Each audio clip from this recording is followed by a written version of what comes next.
आज की इस वीडियो में हम 555 टाइमर का एस्टेबल मोड फंक्शन को समझेंगे कि ये कैसे काम करता है और इसका क्या प्रिंसिपल है काम करने का। तो सबसे पहले हम समझते हैं कि एस्टेबल मोड फंक्शन होता कौन सा है 555 टाइमर में। ये आप एक सर्किट देख रहे हैं। ये 555 टाइमर आईसी को यूज़ करके हमने एक एस्टेबल मोड फंक्शन जनरेट किया है। एस्टेबल मोड फंक्शन का मतलब है कि जो इसका आउटपुट स्टेट है, जो आउटपुट पे हमारा एलईडी कनेक्ट किया वो उसकी स्टेट जो है वो स्टेबल नहीं है। वो 1010 या फिर हाई लो, ट्रू फॉल्स कुछ भी कह सकते हैं। वो स्टेबल नहीं है, वो चेंज होती रहती है। इसको मल्टी वाइब्रेटर भी कहते हैं। तो चलिए हम समझते हैं कि ये सर्किट हमारा कैसे काम करता है। तो आप ये देखिए, ये है हमारा 555 टाइमर का इंटरनल सर्किट डायग्राम, जिसमें दो कंपैरेटर होते हैं, एक आरएस फ्लिप फ्लॉप होता है, एक ट्रांजिस्टर होता है, एक हमारा इन्वर्टर होता है जो हमारे आप अभी फंक्शन समझेंगे इसमें, जो सिग्नल को इन्वर्ट करके हमें आउटपुट पे देता है। और इसका जो कनेक्शन होता है 555 टाइमर को 555 टाइमर क्यों कहते हैं, इस आईसी को 555 टाइमर आईसी क्यों कहते हैं, इसका रीज़न है क्योंकि इसके VCC से लेके ग्राउंड तक के बीच में 3 रजिस्टर सीरीज़ में जुड़े होते हैं, जिसकी वैल्यू 5K होती है। इसलिए इस आईसी का नाम 555 टाइमर रखा गया है, 5 किलो ओम्स। तो इसके फंक्शन के लिए हम समझते हैं 555 टाइमर के एस्टेबल मोड फंक्शन में हमारा ये सर्किट होता है, जिसमें 2 रजिस्टर होते हैं और एक कैपेसिटर होता है। इसका फंक्शन हमें बेसिकली हमारे जो हम आउटपुट पे कनेक्ट करते हैं कैपेसिटर, उसके चार्जिंग और डिस्चार्जिंग टाइम पे बेस्ड होता है। तो चलिए हम समझते हैं कि हमारा ये 555 टाइमर आउटपुट पे हमें 1010 या फिर हाई लो कैसे देता है। तो चलिए सबसे पहले हम देखते हैं। सपोज़ हमने एक VCC सप्लाई दी। कैलकुलेशन और इक्वेशन को इजी करने के लिए हम मान के चल लेते कि हमने यहाँ पे 6 वोल्ट की सप्लाई दी है और यहाँ पे 0। ये हमारा अगर आप पिन कॉन्फ़िगरेशन देखें तो ये पिन नंबर 4 है जो कि है reset, pin number 8, pin number 7 discharge, pin number 6 threshold, pin number 2 trigger, pin number 1 ground और पिन नंबर 5। ये पिन नंबर 5 है, कंट्रोल वोल्टेज के लिए आता है। बस इसमें हमें फ़िल्टर करने के लिए कैपेसिटर लगा देते हैं। अगर आप ये नहीं भी लगाएंगे तो कोई प्रॉब्लम नहीं है। तो हमारा सर्किट कुछ इस तरह से है। तो आप समझते हैं कि ये कैसे काम करता है। जैसे ही हमने सिस्टम को ऑन किया, सप्लाई दी, तो हमारे इस पॉइंट पे है 6 वोल्ट्स और ये 6 वोल्ट्स यहाँ पे आप देखेंगे ये 2 रजिस्टर R1 ले लेते हैं, मान लेते हैं इसको, और R2 मान लेते हैं इसको। तो ये 2 रजिस्टर को क्रॉस करके एक वोल्टेज आएगी इस कैपेसिटर तक, जो कि इस कैपेसिटर को चार्ज करेगी। और ये कैपेसिटर की वोल्टेज चार्ज होते होते किस वोल्टेज तक चार्ज होगी, वो है 6 वोल्ट। हमेशा कैपेसिटर की चार्जिंग वोल्टेज उस डिपेंड करता है कि हम सप्लाई कितनी दे रहे हैं। हम जितनी सप्लाई देंगे वो उतने ही वोल्टेज तक फुल चार्ज होगा। अब चार्जिंग डिपेंड करता है कि रजिस्टर कितना, कौन सा लगा हुआ है, कितनी वैल्यू का लगा हुआ है। रजिस्टर जितना ज़्यादा वैल्यू का होगा, चार्जिंग टाइम उतना ज़्यादा लगेगा। तो अब हम इंटरनल देखते हैं कि क्या होता है। मान लीजिए हमने VCC पे 6 वोल्ट सप्लाई दी है और 3 रजिस्टर सीरीज़ में है और लास्ट में ग्राउंड कनेक्टेड है। तो इसमें क्या होगा, क्योंकि तीनों रजिस्टर इक्वल हैं, इक्वल वैल्यू के हैं, तो तीनों रजिस्टर के जो वोल्टेज ड्रॉप है इस पे वो इक्वल होगा। यानी कि 6 वोल्ट है तो 3 वोल्टेज ड्रॉप्स मिलेंगे हमें, और हर एक रजिस्टर के अक्रॉस हमें 2 वोल्ट्स मिलेगी। तो यहाँ पे ग्राउंड है, तो आप पहले इस ग्राउंड टू इस यहाँ पे अगर आप चेक करेंगे इस पॉइंट पे हमें कितनी वोल्टेज मिलेगी, तो ये 2 वोल्ट्स मिलेगी अगर आप सप्लाई देंगे 6 वोल्ट। अगर आप सप्लाई एक्चुअल में यहाँ पे होता क्या है, यहाँ पे मिलता है हमें 1/3 ऑफ द VCC, यहाँ पे 2/3 ऑफ द VCC। तो अभी कैलकुलेशन को इजी करने के लिए आप ये 1/3 और 2/3 हटा लीजिए। आप मान लीजिए यहाँ पे 2 वोल्ट्स आ रही है और यहाँ पे हमें मिलेगा 2/3 यानी कि 4 वोल्ट्स। चलिए, अब जैसे ही हमने सप्लाई को ऑन किया, आपने ये पॉइंट देख लिया, यहाँ पे हमें 4 वोल्ट मिल रही है, यहाँ पे 2 वोल्ट। जैसे ही हमने सप्लाई को ऑन किया, सिस्टम को ऑन किया, उस टाइम में क्या होगा, हमारा कैपेसिटर ये चार्ज होना शुरू हो जाएगा। शुरू में तो कैपेसिटर की वोल्टेज हमारी 0 होएगी और वो जैसे जैसे वो चार्ज होना शुरू होगा वो कुछ टाइम लेगा और धीरे धीरे इसकी वोल्टेज चार्ज होती रहेगी। वो एकदम से कभी भी चार्ज नहीं होगा। कोई भी वर्क को होने के लिए टाइम तो लगता ही है। तो मान लीजिए कैपेसिटर हमारा चार्ज होना शुरू होगा और वो धीरे धीरे 0 वोल्टेज से अपर साइड बढ़ता हुआ चार्ज होता रहेगा। वो 6 वोल्ट तक पहुंचने की कोशिश करेगा। जब वो 6 वोल्ट तक पहुंचने की कोशिश करेगा, चार्ज होना शुरू होगा, तो इंटरनल क्या चेंज आते हैं ये देखते हैं। तो हमारा जो ट्रिगर वाला कंपैरेटर होता है, इसका ट्रिगर पिन है, वो एक कंपैरेटर के पे जुड़ी हुई है, जिसका कंपैरेटर का जो इन्वर्टिंग टर्मिनल है वो ट्रिगर पिन होता है। तो मान लीजिए आपने 0 वोल्ट से ये कैपेसिटर चार्ज होना शुरू हुआ, तो इस पॉइंट पे अभी 0 वोल्ट है। मान लीजिए जब हमने ऑन किया तो 0 है, और इस कंपैरेटर के आउटपुट अगर आप चेक करेंगे तो इस पॉइंट पे हमारा 2 वोल्ट्स है, यानी कि नॉन इन्वर्टिंग पॉइंट पे 2 वोल्ट्स है, इन्वर्टिंग पॉइंट पे 0 वोल्ट है। तो इस टाइम हमारा जो है जो कंपैरेटर का आउटपुट है वो 1 होगा।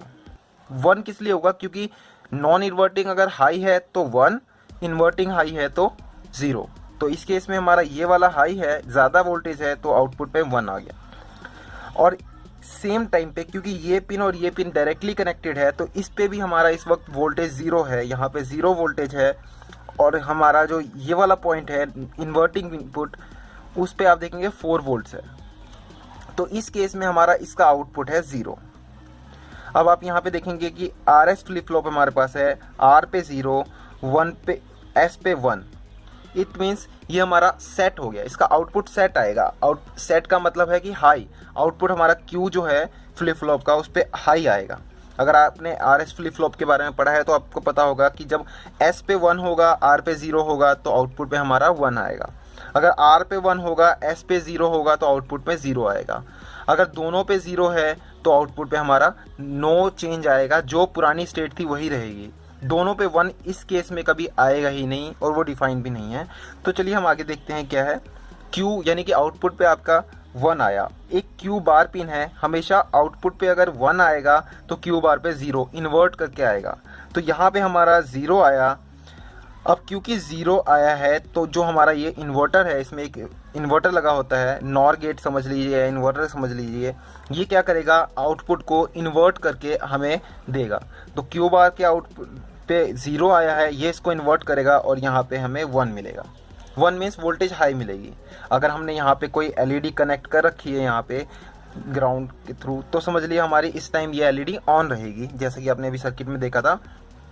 अब धीरे धीरे हमारा जो ये कैपेसिटर की वोल्टेज है धीरे धीरे चार्ज होता जा रहा है थोड़े थोड़े टाइम के साथ। अब वो चार्ज होते होते एक टाइम आएगा जब वो इस वोल्टेज को क्रॉस कर जाएगा। जैसे ही उसने 2 वोल्ट को क्रॉस किया इस वोल्टेज इस पिन पे, तो हमारा क्या आउटपुट यहाँ पे आ जाएगा 0। और क्योंकि अभी ये 2 वोल्ट को क्रॉस किया है, मान लीजिए 2.1 वोल्ट है या बहुत थोड़ा सा चेंज है, 2 वोल्ट्स मान के चलिए, आपने इसको क्रॉस किया, सेम टाइम हमारा इस पिन पे भी क्योंकि सेम वोल्टेज है, ये 2 वोल्ट्स यहाँ पे हमें मिलेगी। यहाँ पे 4 वोल्ट्स है, यहाँ पे 2 वोल्ट्स है, तो इसके आउटपुट में 0 ही रहेगा, क्योंकि अभी भी हमारा नॉन इन्वर्टिंग टर्मिनल पे ज़्यादा वोल्टेज है।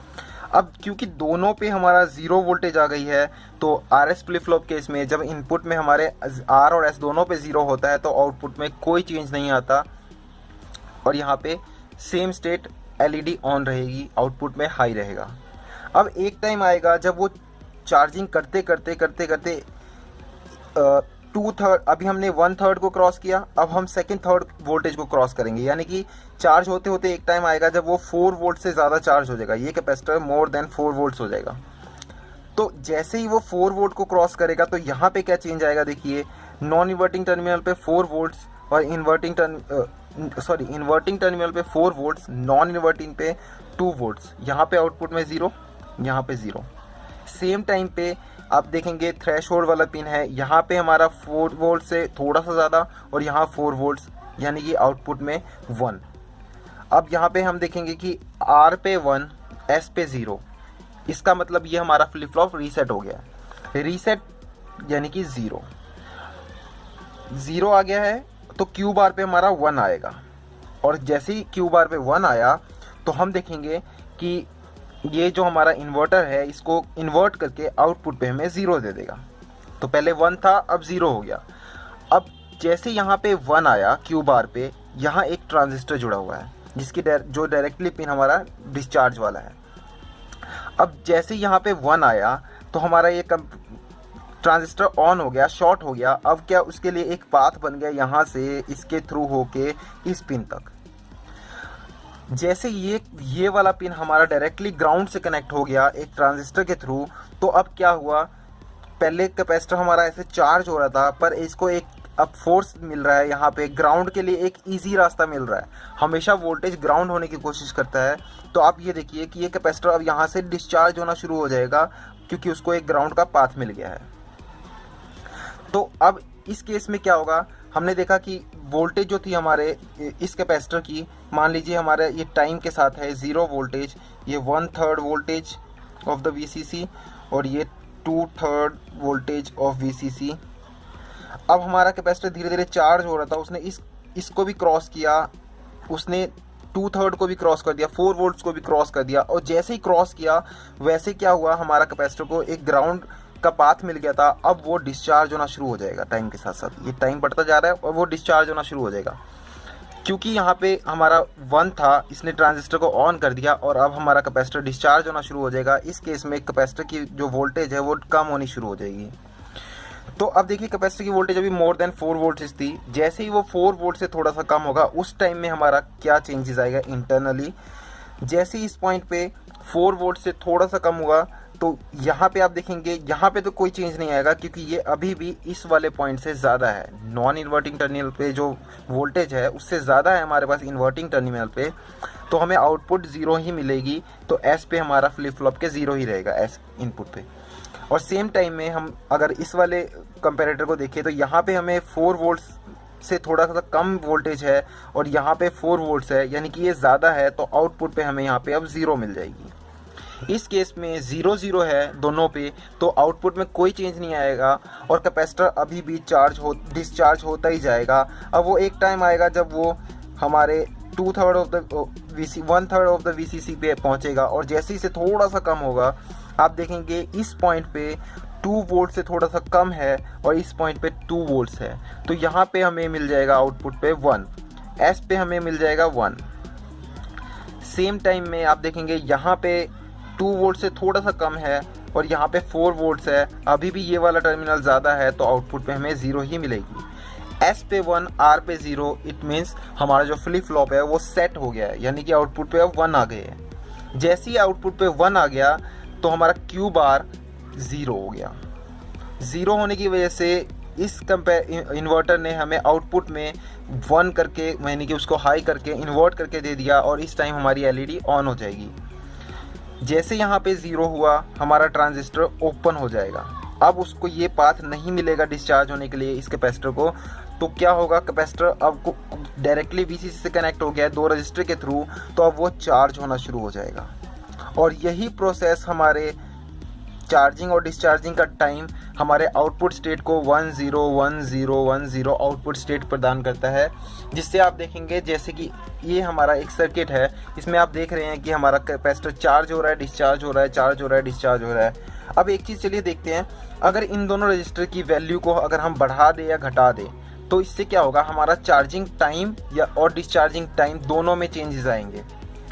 तो अगर हम इसकी रजिस्टर की वैल्यू को बढ़ाएंगे तो हमारा कैपेसिटर को करंट एब्जॉर्ब करने में, मतलब एब्जॉर्ब क्या, करंट को यहाँ से क्रॉस करने में, कैपेसिटर के पास जाने में ज़्यादा टाइम लगेगा और कैपेसिटर देर से चार्ज होगा। और यदि हम इस कैपेसिटर की वैल्यू को चेंज करें तो भी डिपेंड करता है कि कैपेसिटर कितनी ज़्यादा वैल्यू का है। जितनी ज़्यादा वैल्यू का होगा वो उतना ही ज़्यादा टाइम लेगा चार्ज होने में। चलिए हम एग्जांपल के तौर पे एक कैपेसिटर बदल के देख लेते हैं। ये हमारा पुराना वाला जो हमारा कैपेसिटर था वो था 47 माइक्रोफेराड। अब हम दूसरे कैपेसिटर को चेंज करते हैं, ये 470 माइक्रोफेराड है, तो ऑब्वियसली ये ज़्यादा टाइम लेगा, तो हमारी जो आउटपुट स्टेट चेंज हो रही थी 1 0 1 0 वो और ज़्यादा टाइम लेगी।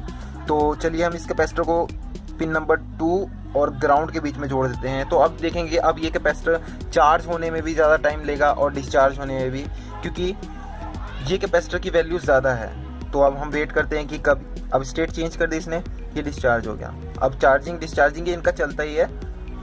तो इस तरह से हमारा 555 टाइमर काम करता है इंटरनली।